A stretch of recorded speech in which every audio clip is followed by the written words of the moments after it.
I'm serious, man. This totally inspired me and changed my career direction completely.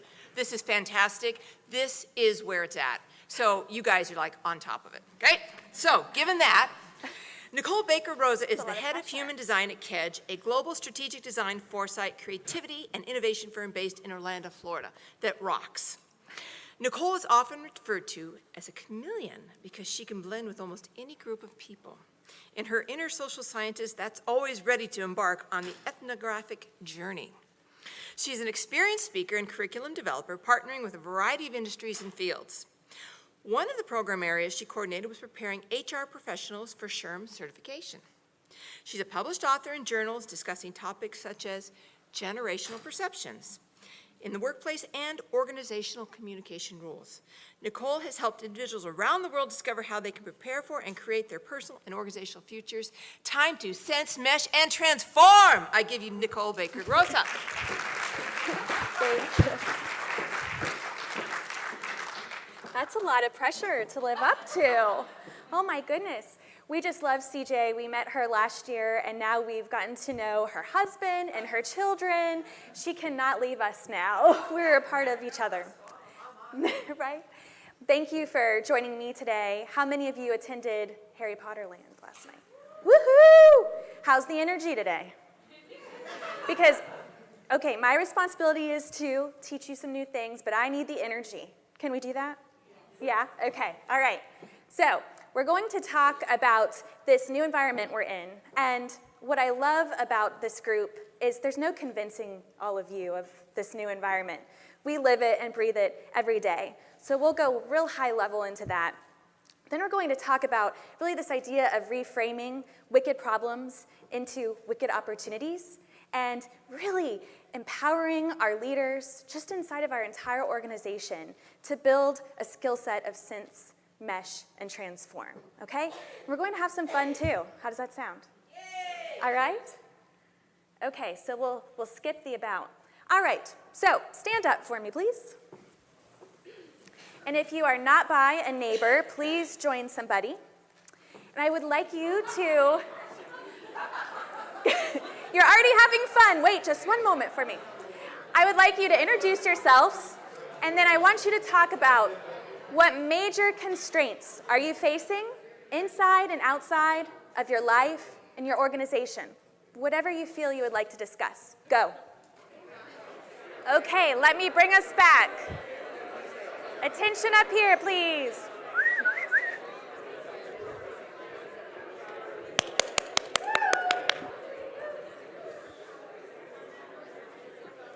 All right.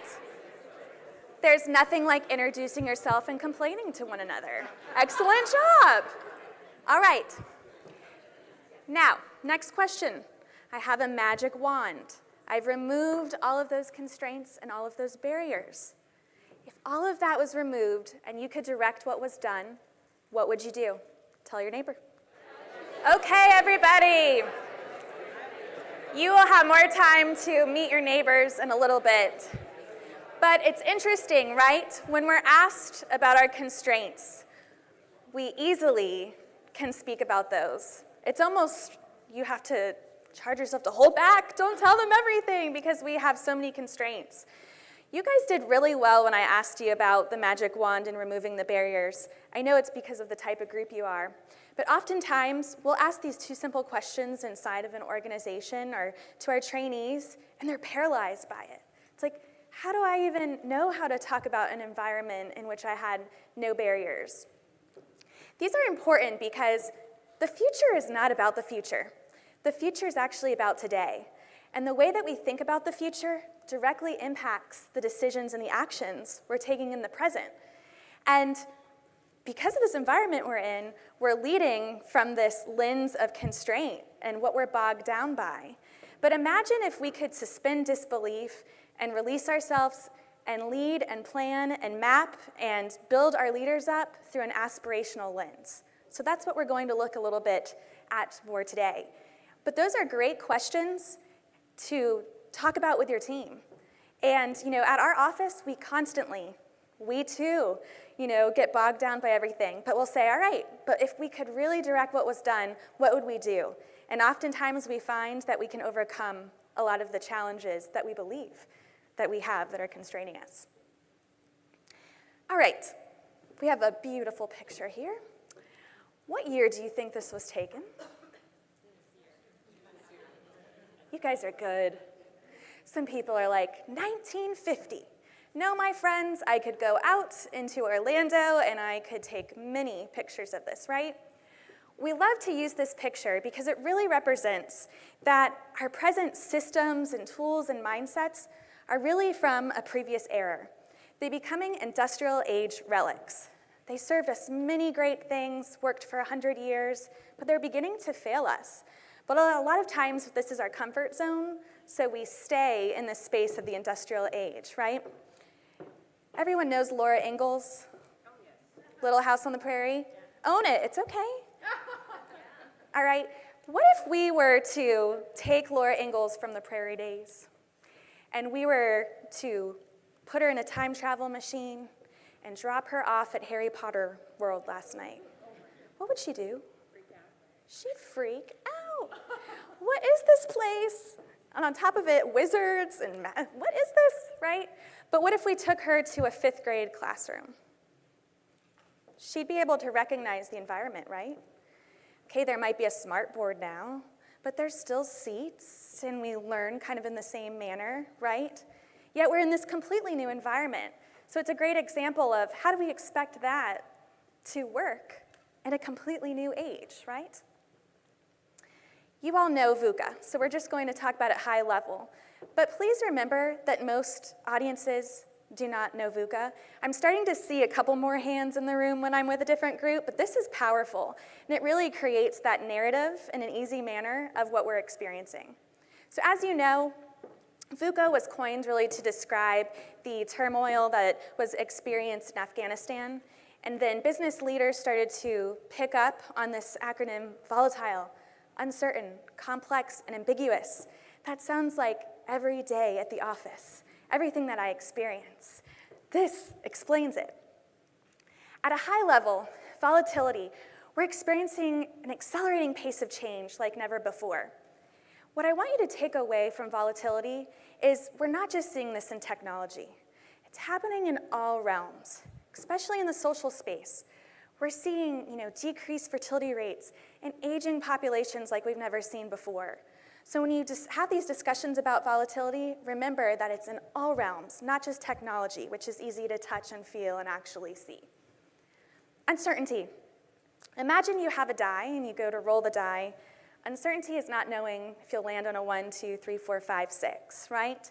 You don't know where you'll land. And as human beings, we like to live in a place of comfort. So there's been many studies out there that show, we all know, that the feeling of uncertainty makes us physically ill. And that's my job and your jobs. We go into our organizations, whether we're internal and external, and these studies show that people want to throw up by the feeling of change. Woohoo! We make people want to throw up. That's fantastic. But we have to be courageous and do so. Complexity. Complexity really has become the enemy in this environment, but it's really the natural order of everything. I have a 10-month-old, and I think she's pretty complex right now, but I'm told that wait till she becomes a teenager. She will become more complex when she can talk back to you and roll eyes and everything. But no, let's look at nature. It's extremely mature, lasted an eternity. Now we need to talk about that more, but extremely complex. We look out into the solar system, it just gets more complex and complex. So we're going to talk about, instead of running scared of complexity, how do we embrace complexity? And ambiguity. So we talked about the die being uncertainty. Ambiguity is not even knowing you have a die. You don't know what your variables are in this operating environment. So if you think 12 years ago when we were making our strategic plans, did we think about how social media would impact our talent acquisition and our hiring process? No, we didn't even think of that being a variable in most organizations. All right, so we're in the post-normal. Call it whatever you want. Many people are referring to the post-normal, but it's not where we were. It's not where we're going. We need to be able to live, operate, plan in the gray space, right? We're living in this time of complexity and chaos and contradiction. It's going to remain. What do we do in this environment? Complexity. Let's talk a little more about it. So there's a war on everything, I feel like, in the United States. There's a war on generations. Complexity is also a war on complexity. There's HBR articles about killing complexity and simplifying complexity. And it's because we're scared. But the complexity genie is out of the bottle. We cannot try to put complexity back in, right? It's out. So what do? What if instead of trying to simplify, we leverage and understand that it is the natural order of the world, of us as humanity? So as business leaders, you've heard this term wicked problems is discussed a lot.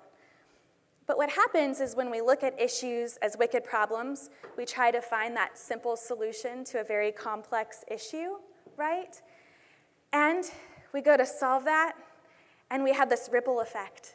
Instead of having a solution, we create 3 more big problems. Have you experienced that inside of your organizations? Yeah. So what if we reframed wicked problems as wicked opportunities? We leveraged the complex landscape as opportunity, and we saw new breakthrough innovations and ideas, and we really led with an adaptive, resilient, and transformative mindset. And that's exactly what we're going to talk about today.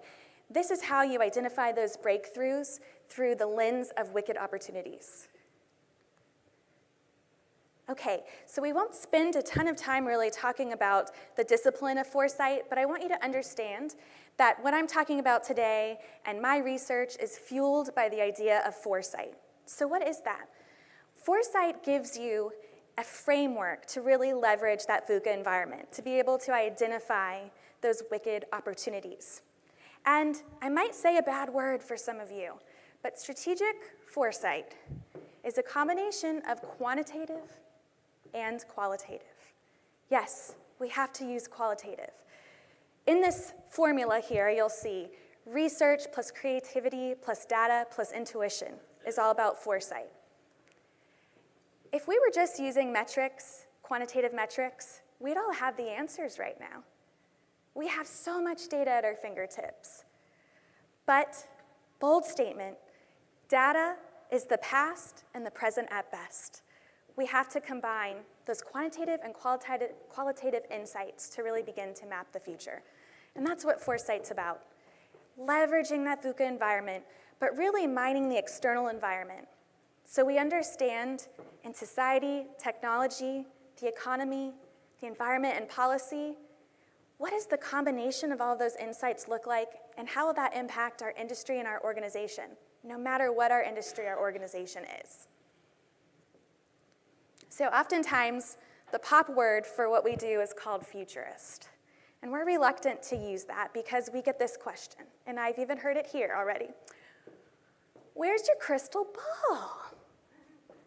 And we can be real sarcastic. We can say, oh, we couldn't check it. It was more than 3 ounces or whatever. But no, we can't predict the future. As much as I love you all, if I could predict the future, I'd probably be, in a tropical place because I would have won the lottery or something like that. But what we can do through foresight is map the future. And if you've noticed at all, I've used the word futures, and I'm not just incorrectly saying it. We need to think in multiples and map in multiples to ensure we're creating this cone of possibilities.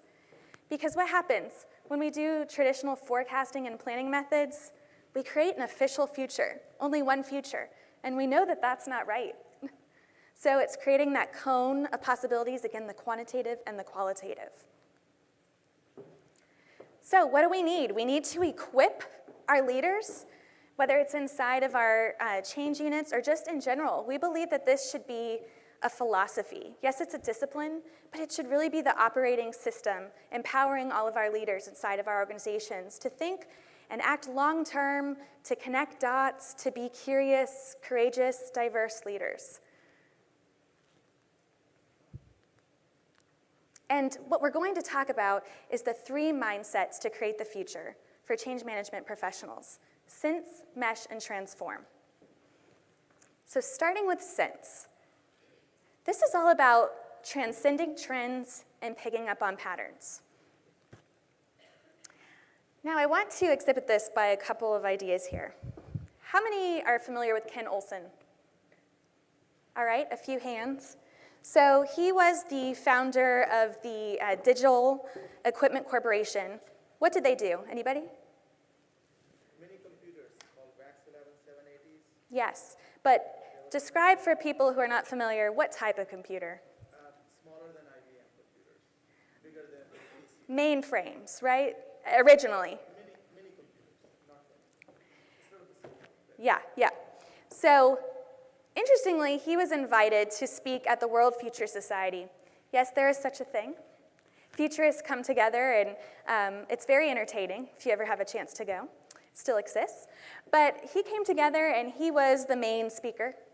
And in 1977, he said, "There is no reason for any individual to have a computer in his home." It's a little awkward.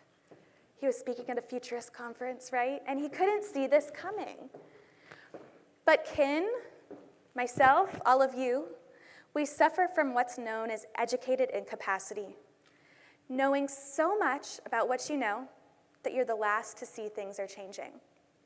We really pride ourselves on our expertise and being a subject matter expert, but we miss all of those disruptors, or better yet, opportunities, on the cutting edge, because we're so myopic and narrow-focused in our expertise. We create this illusion of certainty, which is very dangerous. So let's talk about some data. Google embarked on tons of research around unconscious bias because they realized that they were hiring the same type of individual, white, Caucasian, male, and realized it was a diversity and inclusion issue. So through their extensive research, they found that we receive 11 million bits of information every single moment. And we're only able to consciously process 40 bits. So for those of you who aren't math wizards, I did the math for you. That's 99.99996% of all information that we process is unconscious. So before you say, well, okay, Nicole, but I'm not asleep, you're right. You're not a zombie, you're not sleepwalking, but we have so much information coming at us. We're constantly trying to find the signal in the noise, right? And what happens to do that, we rely on our existing mental models, so the filtration system that we have in place. And if we're never challenging that filtration system, we're always capturing information that agrees with us and disregard that does not agree with us. So there's a wonderful tool called gapminder.org. If you haven't used it before, go back. You could get lost for many hours, so your employer might not be happy with that. But it's very useful. I wanted to talk about a specific example with you. So let's look at this graph. We're looking at babies per woman on the x-axis, or infertility rates, and we're looking at longevity or life expectancy on the y-axis. So we have different regions of the world represented, and the color represents the different regions. The size represents the population, and I've gone ahead and identified the United States, looks like the olive on the map, and we have China. And then I've drawn a box around developed countries and emerging countries. What do you think of this when you see this data? Anything interesting?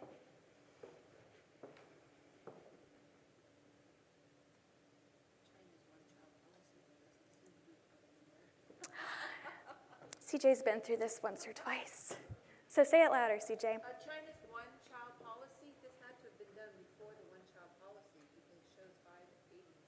So she's talking about the one-child policy in China, and they're having 5 to 6 babies in between, right? So something doesn't seem correct with this. But oftentimes we see data and we trust it. Well, it's on a graph, it must be correct. So let's look here.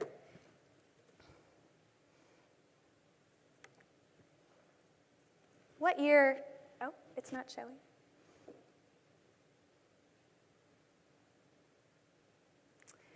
I want to show you in a minute what year this graph actually says.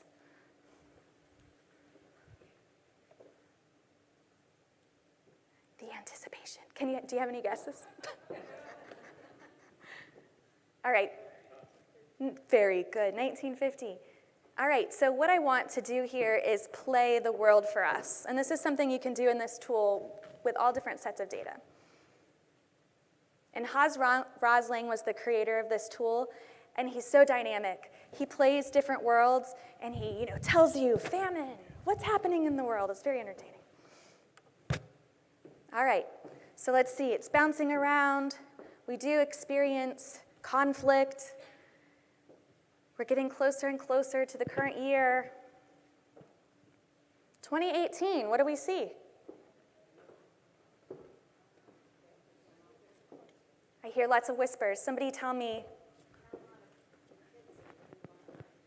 Okay, so not a lot of kids and living a long time. So it's really that happy, healthy quadrant. We're seeing a majority of the world living in, right? So I drew those boxes for you around developed and developing. Where do I draw my boxes? I can't, right? We only have just, that's sub-Saharan Africa lagging behind, a little bit behind the rest of our regions here.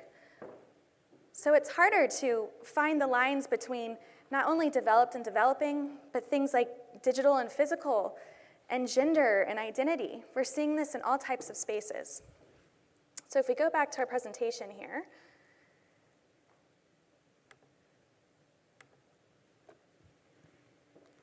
Hans Rosling did some additional research.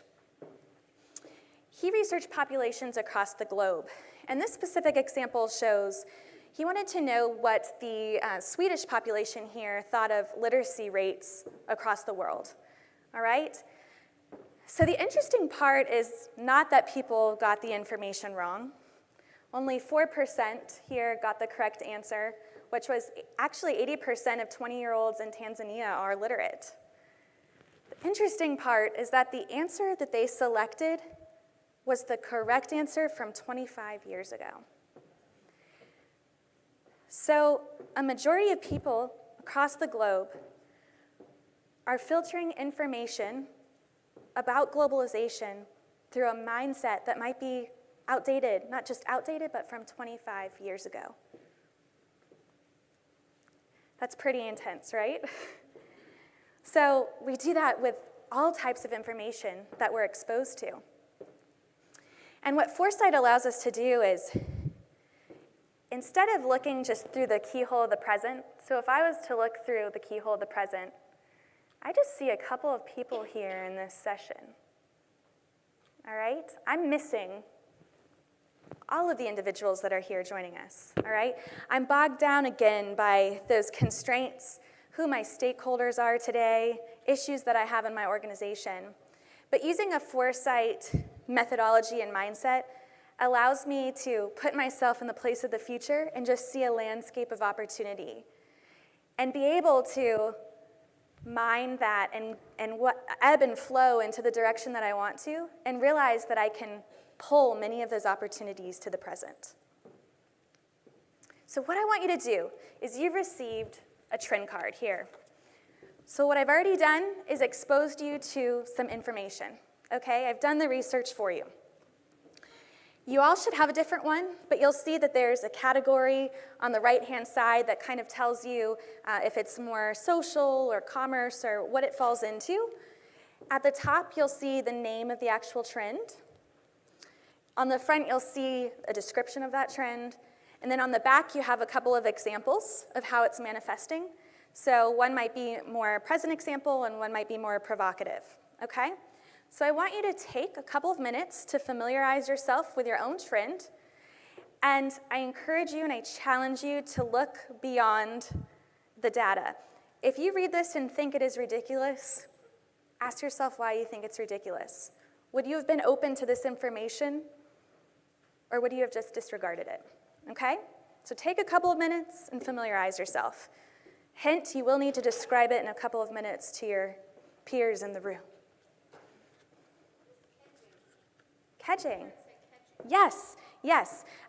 So Kedge is the name of our parent company, our consulting arm. And the reason that we named ourselves Kedge is really the pull of the future aspect. And we'll talk about it a little bit later in the presentation. But it's the idea, does anybody know what a kedge was? Okay, good, good. So back in old boats when there was no wind, sailors would need to decide what direction that they wanted to go in. So the small anchor was called the kedge, not an anchor. That would be a horrible name for a foresight firm. Let's keep you where you are. The kedge you would throw out in the direction that you wanted to go. So we say our aspiration. And Star Trek fans, the red shirts, often would get in the rowboat and pull themselves to that aspirational future.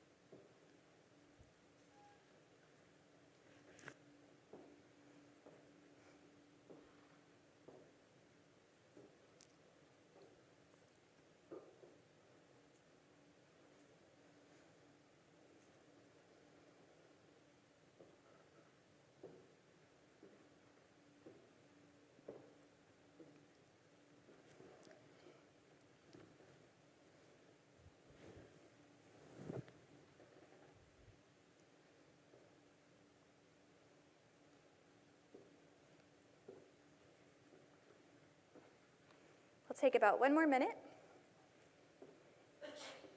Bless you.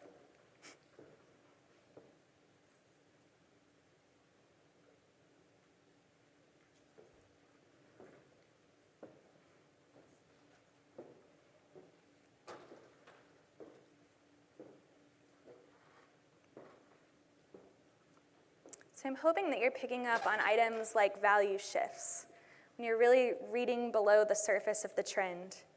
That's something we teach individuals how to do because a trend is already here, it's already happening. But what values underneath this trend made this manifest, right? And we can learn a lot more at a society and human level when we think of why that emerged. Okay, do we feel good about confident in our trend? Some nods, some look scared. It's okay. All right, so if we had more time, I would go into my whole spiel about individual trends, but what I want you to remember, if anything, is imagine if you were to just look at one individual trend. How many of you have kids at home? Do you have Legos? Have you ever stepped on one in the middle of the night? Ouch. Oh, I feel like I can still feel it in my body right now. It sticks with you, all right? Remember that nothing exists in isolation, and if you step on a Lego, I want you to think of it as the trend. You need to be looking at the convergence, the collisions, and what larger thing you can create with the combination of Legos, right? That individual trend is not valuable if you don't understand why it's happening or what it looks like when it collides with others, which we're going to move on to in the next group here, mesh. Okay, so meshing is all about shaking up our silos to surface sweet spots. Okay, so what is this a picture of? Slaughterhouse. Why does she have a picture of a slaughterhouse? This is another example of an industrial age relic. So at one point, Henry Ford's advisor went into a slaughterhouse and was so impressed by how it was laid out, the efficiencies. Everybody was an expert in their area, and it was increasing productivity.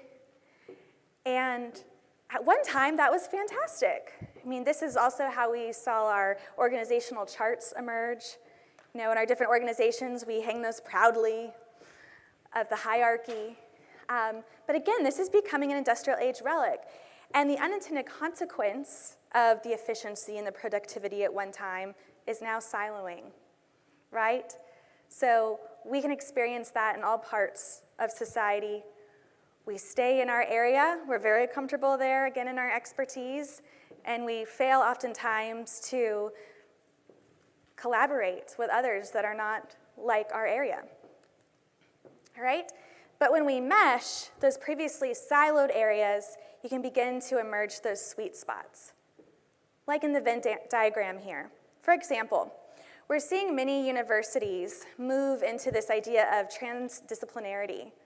So instead of having the traditional major, which in itself is a silo, we're realizing that to equip our talent and our youth of the future, they need a mix of these skill sets and expertise to be successful. Not to mention that by the year that you graduate, everything you've learned is likely outdated in a 4-year degree program. So we see this in education and transdisciplinarity.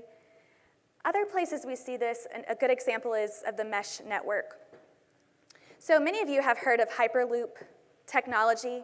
It's the supersonic, transportation system that Elon Musk is looking to create. And it's really interesting in itself. There's a lot of debate whether it will actually be successful or not, because he's facing a lot of roadblocks and policies, of course. I would not want to be the person who tests the first person to get in the supersonic transportation. I don't know about you guys. But the idea here is that you could travel to cities, say if you're in California, from the lower part of California to Northern California in 30 minutes, supersonic. The more interesting part here is the talent model for the Hyperloop. So currently, it's 100+ individuals who are working on the Hyperloop for free. They are engineers by day. They work in, different industries, different skill sets, and they're coming together, they're meshing to understand if they can make this a possibility on their free time. And again, all different types of individuals. It's really interesting and impressive and a very innovative model that we're seeing emerge to take this mesh network as an opportunity. We also see this in organizations, right? A lot of architecture is now being built to create those serendipitous interactions.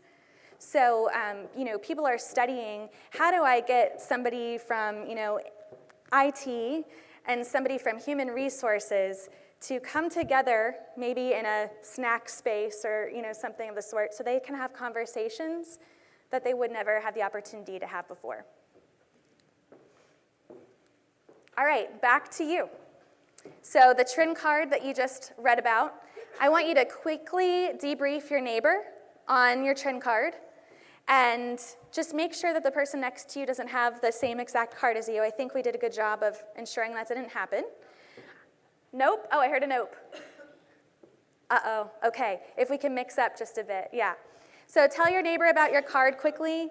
And then what I want you to do is I want you to look at the sweet spots of what might be emerging when you combine the two different trends, right? There's no right or wrong answer. You could think of an idea, an experience, something specific to change, innovations. I just want you to have that dialogue about the meshing and sweet spots.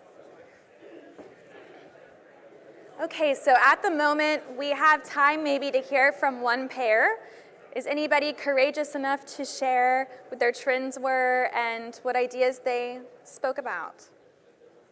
Not all at once. Yes? So this was about authentic experiences, and it talked about travel and how the typical traveler does not want to go to the expected vacation location or something that's normal that we've all done before, and that they are pushing for an experience locals would have, neighborhoods would have, and the push and the pull, the wicked pull and the wicked push, is that clearly we can pull the information from things like Instagram or photos of local spots, and then they can pull those trends out and give you information about it. And I think what I understood as the push back would be that, does that have to be geographically going to these local spots? Or can you create an immersive environment to experience those, and that would be just as much? Through virtual reality or something like that. Perfect. And so what was your neighbor's trend, and what did you see was a sweet spot between your two areas? Well, and how everything is basically, you know, you want it now and all the different ways that we get our products and services. And there was there's an immediacy where I would like to do everything. I would like to have all these options. So for the transportation trend, everything is an option. I can get everything in a minute. And so that causes us to think of transportation differently, changing the carbon footprint, how can we do things a little less, a little more green. Excellent. So did you have any discussion about what that might mean to change or new models? Get that far, but in Yeah. general, You exposed yourself to new information. idea that you stop and think about what a trend is pushing and maybe what it's pulling forward. And if you continued on that path where you could not stop changing, you would have to really consider the side effects or the indirect outcomes. If this trend did not stop. I mean, and trends tend to, we kind of think of trends happen and then they die. I don't know, there's some that just keep getting. Right, right. In Foresight, we talk a lot about, she said, you know, trends, we see them very popular and then they die down. In Foresight, we talk a lot about the ripple effects or the unintended consequences to really see what that might look like 5, 10, 15 years out. But again, it's not just an individual trend. It's these conversations of looking at the convergence and the larger patterns and landscapes of change we're seeing manifest that really gets us to that future space, all right? Well, excellent job. Thank you for sharing. If we have time at the end, we can hear from more individuals if you're willing to share. But this is a great exercise for you and your teams. You could make your own trend cards and find information and, you know, have your teams identify those patterns. You're exposing them to new information, which widens that lens, that filtration system, exposes them to the macro environment, and forces them to understand what does that mean to my industry, whether I'm in insurance or whatever I'm in, and what that means to the organization. So great conversation starter that you could immediately take back with you. All right, so moving into our last one, transform. This is about annihilating iteration and building breakthroughs. All right. We have to get past this space of iterative innovation, where we're making a million iPads or iPods or whatever it is, and we change it by the color or the size. That's setting ourselves up for failure. We have to be able to identify those breakthroughs, to understand the next curve, to ensure we have long-term success, whether it's the entire organization, our change efforts, developing our leaders, whatever it is. I wanted to give you a couple of examples that the first two, many of us are familiar with. So what these organizations did so well is they stayed true to the core of their business, what makes them profitable and successful, right? So we have Google, started as a search engine, still a search engine, but identified what are the adjacencies, what are the next areas that we need to move into. And really, they're becoming an organization that is about AI and machine learning. They've identified that as the next space that they need to be present in. Nike started making shoes. And they begin to realize there's only so many ways I can make a shoe, right? We've got to get on to something else here. So what are we at?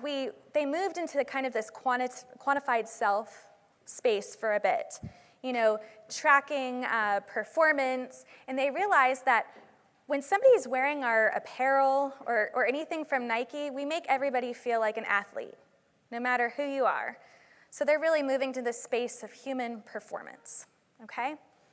And Fujifilm is an example that not many people know about. We just hear the story of Kodak, right? And Kodak failed because they didn't identify those adjacencies. But Fujifilm is interesting. They were around, as we know, the same time as Kodak, and they were just in the film industry. And then they realized, let's enter into this new space, into healthcare and X-ray technology. But then, what's fascinating is they realized that in the process of making film at the cellular level, collagen is key to understanding regenerative medicine. Fujifilm is now a #3 leader in the regenerative medicine space. So what does this mean? How many of you have seen the S-curve, maybe in different business courses that you've taken? I see some nods. So a way to look at the S-curve is to think of the acorn. So when you plant the acorn, it takes a long time for that to mature and succeed. So we see a decline at first, and then a slight increase, then we reach this level of maturity. We see our trees growing, and the maturity lasts for a long time. And then we start to see decline, death, all right? But interestingly, a key tool of foresight is looking at multiple S-curves and understanding, again, that complex environment and leveraging that complexity to be able to identify what are the next breakthroughs when we're selling 1 million iPads and we're doing really well. But more importantly, what is the key DNA at that first S-curve? What is our acorn? All right, and we just saw those examples with Nike and Google and Fujifilm. When you embark on your change efforts, always remember what your organization is good at. And this is oftentimes the way we can bring leaders along. We're not completely trying to change, everything about them. Let's connect it to our core DNA and look for those breakthroughs that we can identify. All right, so you asked me about the pole of the future. What I want you to understand is that the future operates on a continuum. Oftentimes we just think of the past, the present, and the future, but the future is on a spectrum as well. The push of the future is what our organizations are pretty good at and what we already do. We're looking at those individual trends.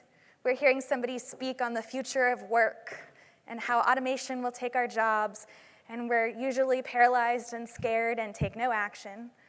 Or some of our organizations, do take action on that. But the push of the future is going to happen to us whether we take action or not. It's going to push us in a direction. Now you have the opportunity to decide that direction, and that's the pull of the future. So I talked about kedging and really identifying what that aspiration is for the organization or your unit or your leaders.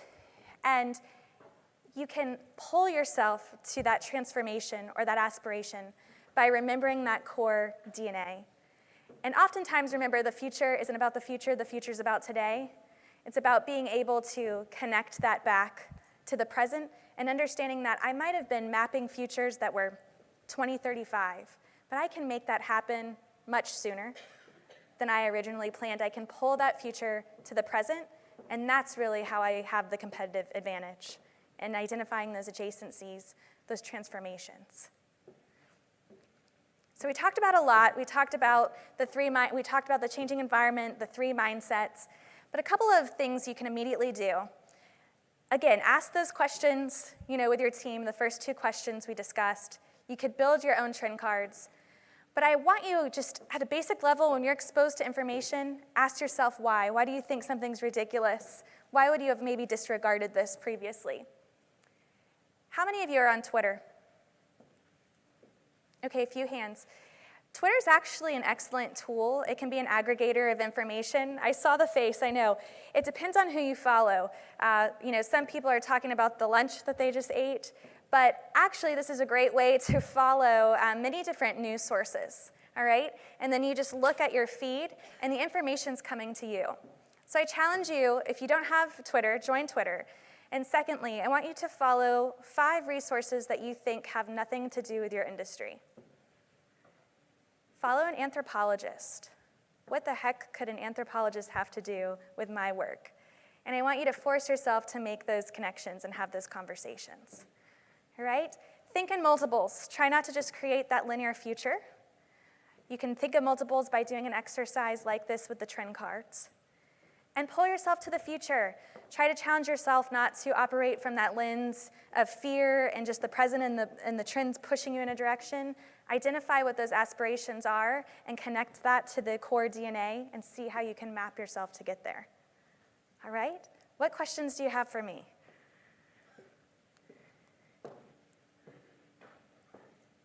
Yes? Do we have a handheld mic by chance?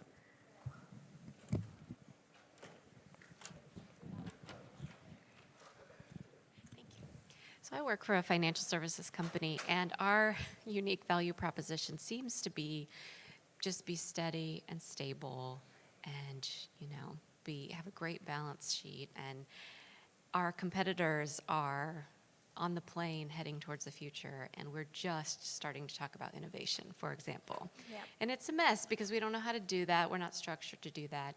And I wondered if you could provide any guidance on how to start this conversation. How do we start thinking about the future at a very basic place? Right. Yeah, and so they're operating from a stance of fear because it's comfortable where they are. But obviously, that's going to lead to failure because they have to change and they have to adapt to be successful. So there is a whole framework in place, and I know that we had a chance to talk briefly as well at the booth. But the power of exposing people to this information that seems outside of the industry and organizations really powerful. So you could do some research yourself and looking at trends. We use an acronym in Foresight, STEEP. So it's trends in society, technology, the economy, the environment, and policy. And if you were able to put together a presentation where you've seen some of those patterns emerge, it's a great way to just get somebody in this space to see what's happening across the world and have them have the conversations of what does that mean to us? Because you're showing them information that is happening. The future is here, it's just not evenly distributed, right? So expose them to that data and have them have the conversations. Another great tool is, in Foresight, we have a probability impact map, and that sounds fancy, but basically it's an X, Y axis, and you're looking at the probability of a trend happening and the impact that has to your organization. Expose them to trends, have them place that information on such a diagram so that they have ownership, and then they can understand, wow, this really falls in a high priority and high impact. Technically, that means that should be in our forecasts. Many times it is not. 90% of the time it is not in our forecast. Why? And that really gets them engaged in the conversation. Assumption and bias work as well is huge. So understanding that filtration system to even get them in an open place to be able to have those conversations. So we have many tools around that. We could have an additional conversation, but hopefully, did that answer your question a bit? Said we'll be talking more. Okay, excellent. Anybody else? If there's no other questions, did anybody else want to share the conversation they had, the trends, and larger kind of meshing pattern ideas that they identified? We have 4 minutes. You are almost done to the end of this conference. Keep it going, keep it going. Yes, CJ. That's excellent. The question was, how is strategic foresight different than traditional 5-year plans, right, or forecasting? A lot of times, people hear strategic foresight and they think, I'm already doing this inside of my organization. So I want to share a couple of things with you. Imagine 3 concentric circles, okay? When we think of competitive intelligence or benchmarking, oftentimes we start from the inside out. So again, we're like, oh my gosh, these are our pain points. This is the burning platform. I better look at my industry. This is what all my competitors are doing. They're already doing it. And then maybe I'll look at a couple of trends or information from the lists everybody tells me I should be concerned about, AI, all of these things, all right? And they've already missed the boat. But foresight really starts from that external perspective, that outside concentric circle, and mining the macro first and making sense of it to the industry and the organization. Now, forecasting is creating that official future. So it's looking just in a linear manner. It's looking at a projection rate, right, and extrapolating that forward. I guarantee you've done no assumption and bias work. Remember, we talked about VUCA and ambiguity. We don't even know what those variables are, yet we're making these projections and forecasting and oftentimes never revisiting it until that time comes again. So foresight, again, why I say futures, it's really about creating that cone of possibilities. So it's understanding all of this data and insights, quantitative and qualitative, that you have. It's understanding how that will manifest in different operating environments. So really high level, we take people through looking at operating environments 3 that are very transformative versus market, which is an extrapolation of today, versus fortress, which is a very closed off, no access globally, across the world.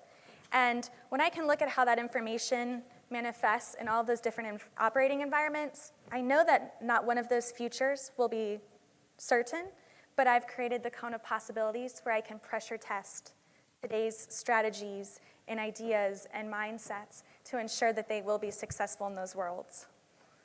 That's a lot. Thank you for asking that, because that's a big difference. I already kind of do this. What else? 1 minute and 20 seconds. Yes.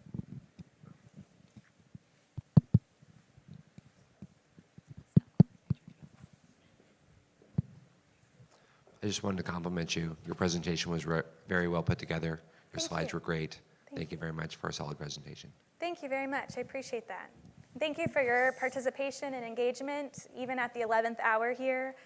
I really appreciate it, and it's a pleasure to be with a group like you who participates, because not all do. So thank you. One last thing, this is a free resource. It goes over the framework and it has some job aids. So please, if you're interested in learning more about it, you can contact us there. Make sure